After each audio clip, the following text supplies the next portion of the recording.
Welcome back. Welcome back. You are listening to Whissel Weekends on AM 1170, The Answer. My name is Kyle Whissel, your host with Whissel Realty. Joined as always by Mr. Jason Hall with Team Home Loans. And our special guest today, Mr. John Minto, Mayor of the City of Santee. And first couple segments today, we talked a little bit about what's going on with the movie theater in Santee. You got Studio Grill signed on to make that happen.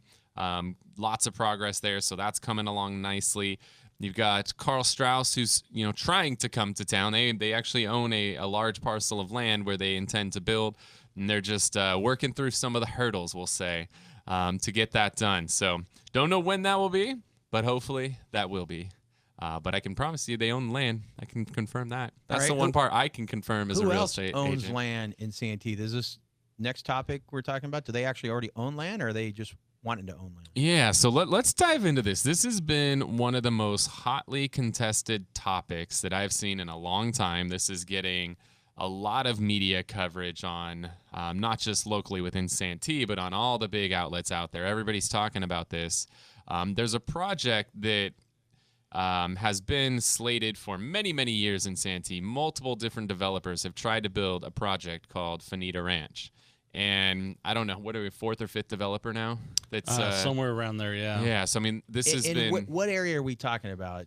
We're talking about on the north side of Santee. If you're familiar with Mass Boulevard, it's north of Mass Boulevard towards the Cuyamaca, Fanita. It's called Fanita Ranch, and it's 2,600 acres. So pretty much all that land you see up there past the lakes, for instance, that's all Fanita Ranch. Okay, and so none of that's developed up there is what you're saying, right? So if you take either Fanita or you take Cuyamaca and you get to the end of those roads would continue on and go back up in the hills where this community of Fanita Ranch would reside. And they're talking about possibly like 2,000 homes. So give me just some understanding. How many homes roughly do we have, Kyle or Mayor Minto, in Santee right now? Just single-family homes. What do you guys rough? I believe it's about 15,000 homes. Right. Okay, about 15,000 homes. Something like that. Now, for those that live in Santee or that have been up to Sky Ranch, how many homes roughly got built in Sky Ranch? 209 houses, 148 condos. Okay, so we added 350, whatever that was. Right. Gotcha. Now, so 2,000 is a huge number. And Well, actually, this must be that over many number years. is closer to 3,000. Yeah. Wow. And now we've only built probably about 2,000 homes in the last 20 years in Santee. And we have to also consider about 800 homes actually were taken out of Santee when the Highway 52 and 125 came through. There was, they had to take the property and put it someplace. Now, what's interesting is the chatter that we really hear most and the opposition we have to this project, which I've seen some renderings of it, and it looks like a great project. And but traffic, obviously, and this is things that we've talked about every time I'm on How are we your going to show. get those 2,000 people down, Cuyamaca or Fanita? Well, right, it's what, 2,900 residences approximately? Yes. They're talking 2,900 residences, and you got to think the average occupancy of that it's like 3 point something, I believe. Right. But let's just call it 4. So you're talking about Over 10,000 people. Over 10,000 more people coming into a city that has a population of 55,000. Right. That's why the 20% increase you're referring Roughly, to. yeah. Gotcha. Yes. Well, here's the thing, is that everybody knows that, Highway 52 and Mass Boulevard are the most congested areas in our region. And the people who are opposed to any kind of growth in our city are using those as reasons for not having any more growth, so to speak. Now, growth to us on our council is not just homes. Growth is economic prosperity. We're talking about business, industry, manufacturing, and other things. So we have to have those, like when we left off the last segment talking about, we have to continue to grow in order to pay the bills, because that's what gives us a revenue stream. Now, I can tell you that I agree. When we come over here to Kearney Mesa and we do this radio show, we have more traffic than what we would like. And depending on what time of day you come here, it's even more, or you're going home, a lot of traffic.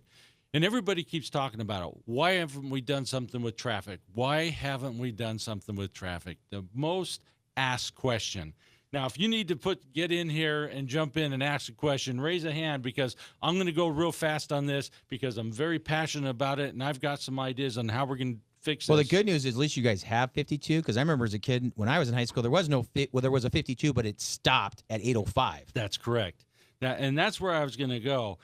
When you were a kid, there were only a couple ways into Santee and out of Santee, and that was on Mission Gorge Road, or you have to go up to El Nopal to Riverford Road and onto the 67. And people continuously complained, why don't we do something to get a freeway to come through here? Because traffic is terrible.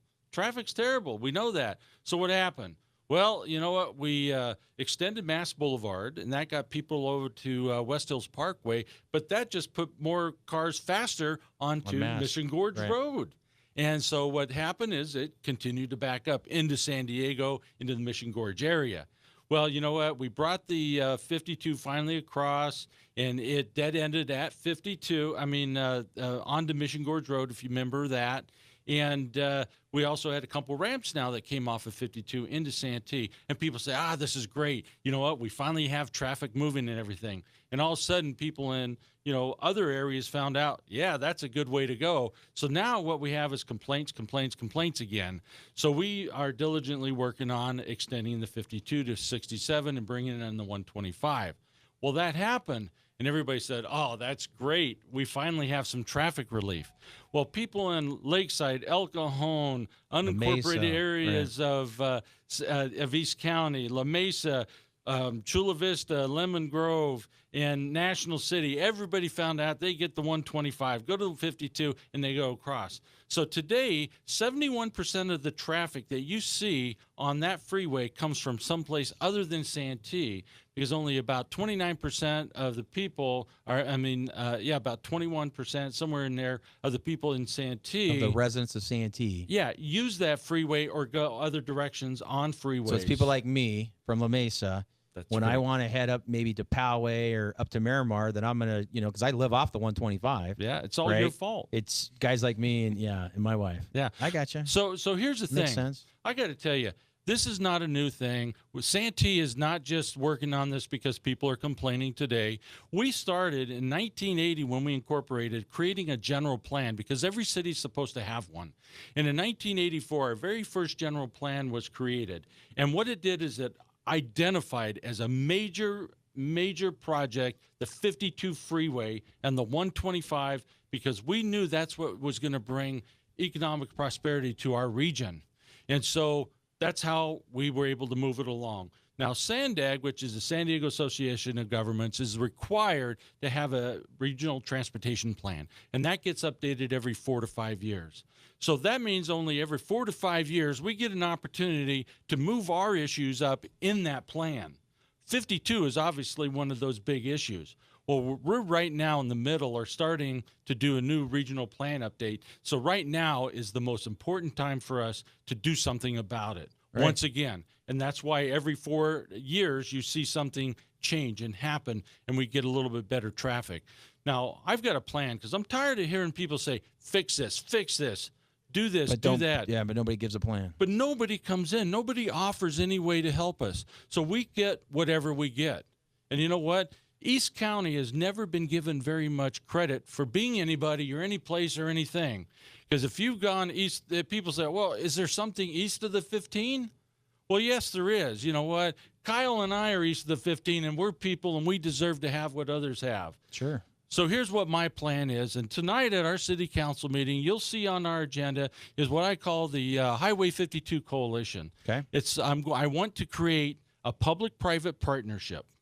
Okay? Public-private partnership. That's right. I'm following you. Well, I'm going to create an enterprise fund for our city, and we're going to hire federal lobbyists, myself, the city manager, and if I need other council members who have expertise in certain areas to go out and talk to people, whether it's in Washington, D.C. or someplace else, and say, we need money in our region for transportation problems. We need money in our region for environmental problems. Because those people sitting on that freeway every single day for 30 minutes or more, going really, 5 miles an hour, are polluting our air because we live in a basin. Okay, it does set in there. I get That's that. right. Yeah, a car, in order to not put off that much emissions has to go minimum 47 miles per hour. Probably didn't know that.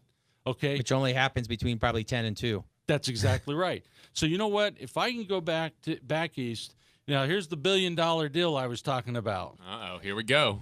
Where's The that drum regional- roll, Jason? Come on. Oh, yeah, I gotta find that You're the button. man with the soundboard. Let's Okay, go. the Regional Transportation Plan wants to put in new lanes, HOV or high occupancy vehicle lanes, Sure. and the managed lanes, which is some of the lanes that get moved back and forth so that during the day when you have higher volumes of traffic, that you can move the lanes. Just like like what that- they have 15. Right, they have Right. 15. Got it. That's not until 2035 and 2050 that these are even When you and I are not going to probably be- be alive back then. we may not even be alive then. Well, my plan is, and that costs $753 million to do if we did it today. Well, you know what? I'm going to go after $753 million or $1 billion. Am I going to be successful? I don't know how successful I'm going to be. Even if I bring $100 million into this region, that's going to at least put some give us some ability to make some changes to that freeway to increase the volume potential by 3 to 4 times.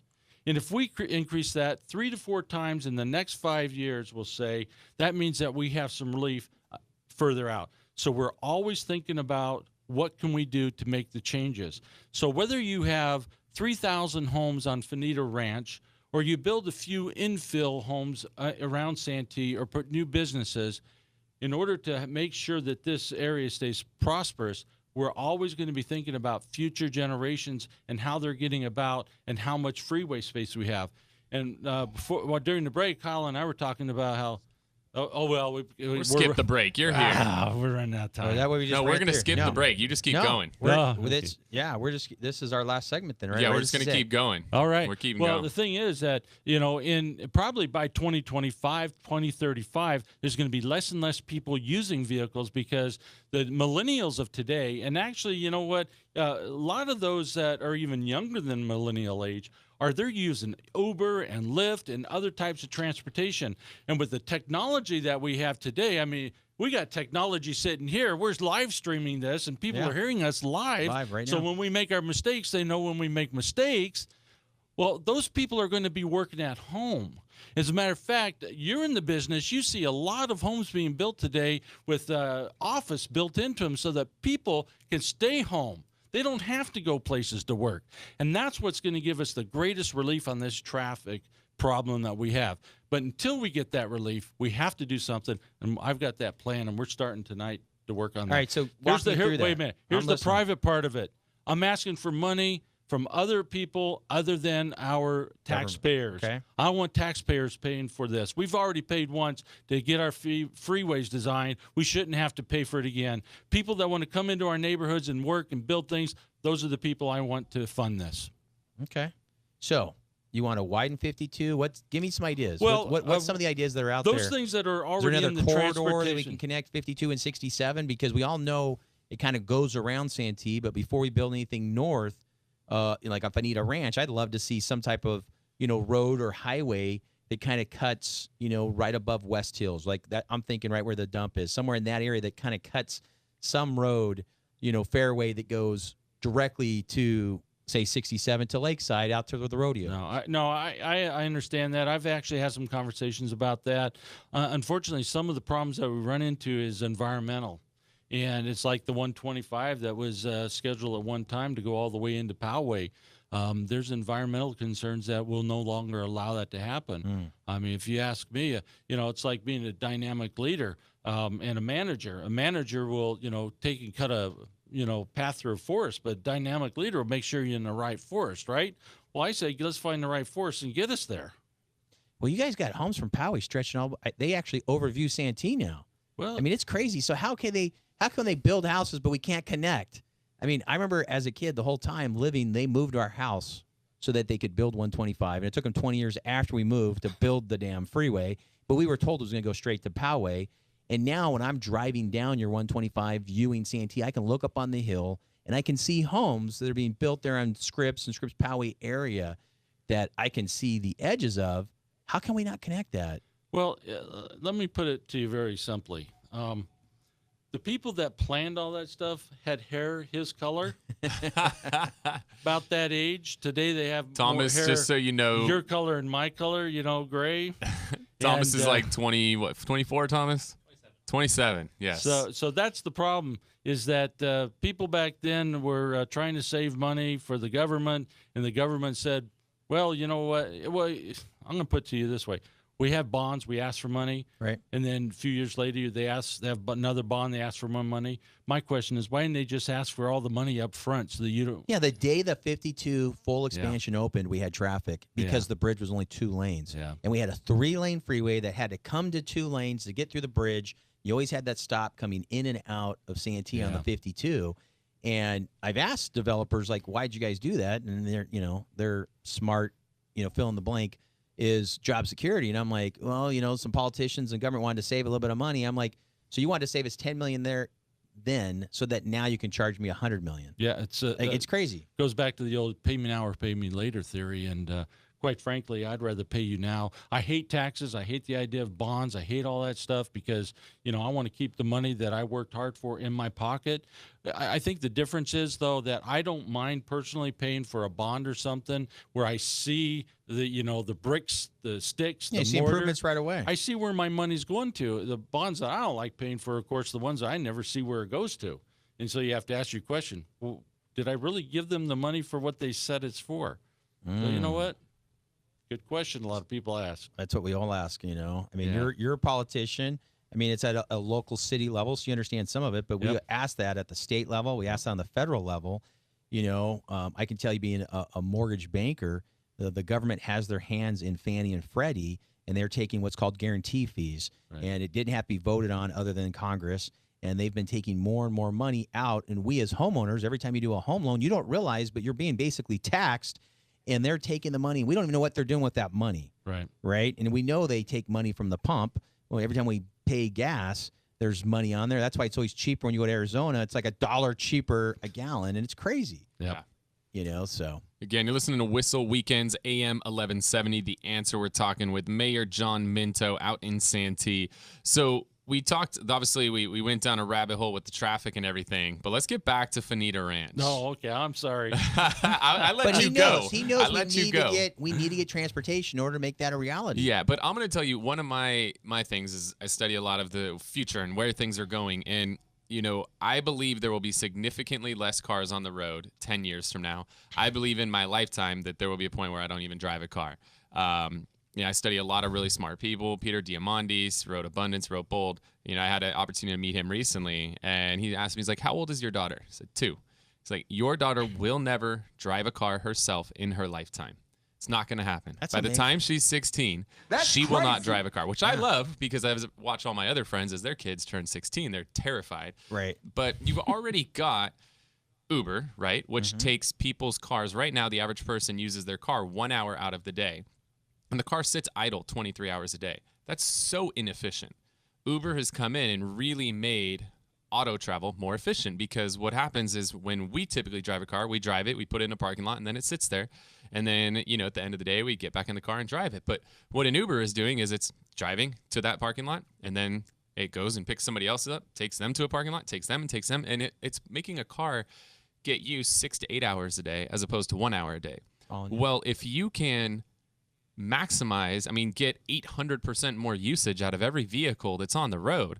Think about how many cars you could take off the road. Right. And there's already states out there that don't just have regular Ubers, that have driverless Ubers. Like, that exists today. That's not like future stuff. That exists today. There are states you can get an Uber and it will pick you up, and there's nobody touching the steering wheel. There's nobody touching the pedals. That exists today. So think about where we're going to be 10 or 15 years from now. Do we really need to widen freeways? We're going to end up, in my personal opinion, we're going to widen these freeways and we can play on them because there's not going to be a lot of cars on them. In my personal opinion, I think if we spend hundreds and millions of dollars to widen these freeways, we're going to regret it in the future. But with Fanita Ranch, even if we have less, we still need some more fairways, whether it's a freeway, fairway road. There needs to be some additional stuff before you put 2,000 to 3,000 homes. Kyle, wouldn't you agree? I mean, there's got to be something. Yeah, the big one is more Mast Boulevard, I think. So I get the freeway, and you had great stats. 71% are people that don't even live in Santee. But the traffic on Mass, that's 100% people that live At in least Santee. 90, Maybe a couple 90 people Yeah, coming not- through. not- Maybe get a few people Like, coming you through think it's from less? Lakeside. What do you think it is, Mayor? Well, I can tell you it's, On Mast. I'll bet you it's probably closer to about 75%. Okay, but now you add 2,900 homes with 3 cars per residence. That's 7, what is that? 8,000 cars roughly. How do you deal with that? How does Mass not get affected? Well, it's actually a little bit different from that because the way there's a model out. What do they call it? Average daily trip modeling application, and because it's really more than even 8,000 cars, because you have to figure if you have a stay-at-home mom, for instance, and she picks kids up, takes them to school, that's 2 trips to and from. Goes to the supermarket, that's 2 trips to and from. So now you're talking about 1 car, maybe 4 trips, 6 trips, or 8 trips a day. So where are they going? And are they leaving Santee? Are they staying in Santee? And that's how they kind of figure those out. That's a modeling thing. And quite frankly, I'm not an engineer. I'm not a traffic engineer, and I don't understand a lot of all that. As far as how the algorithms work, I just know what the output is, and I have to make decisions on what that output is. So I have to rely on those people that are trained in that. What I can tell you is that it's not really about the expansion of either a freeway or anything else. It's about the actual best design to manage the traffic load. And that's why we have, like, for instance, years ago when we negotiated the greater capacity of an expansion of the landfill, we required them to make some changes, and they're right now in the beginning stages of making those changes because we knew that expansion would have some consequences.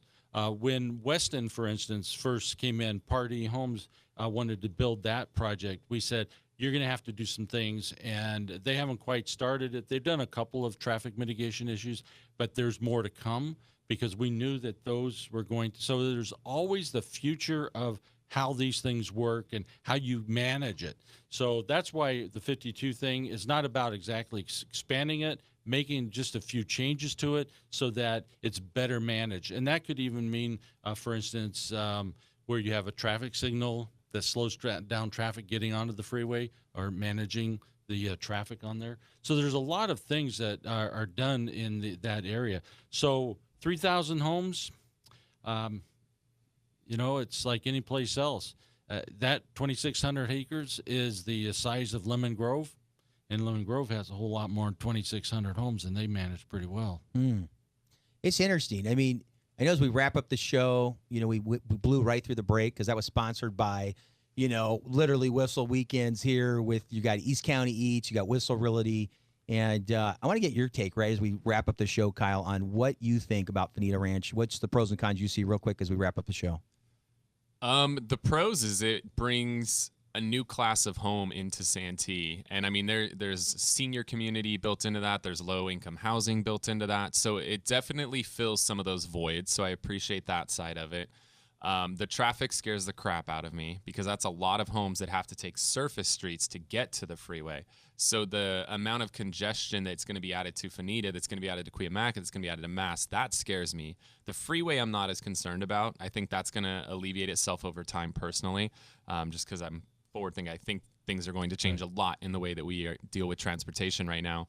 I don't know. I think there's so much opposition just to build a simple brewery in Santee that we can't get that done. A big part of it being the environmental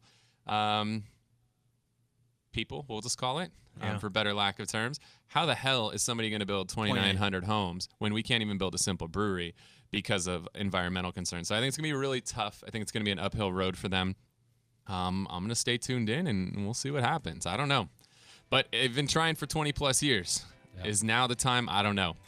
Anyway, thank you guys so much for tuning into the show today. If you ever want to connect with myself, any of the guests we've had on the show, you can always call us, text us 619-663-SELL, 619-663-7355. We will make sure to get you squared away. Thank you so much for tuning into the show. We'll talk to you next Saturday.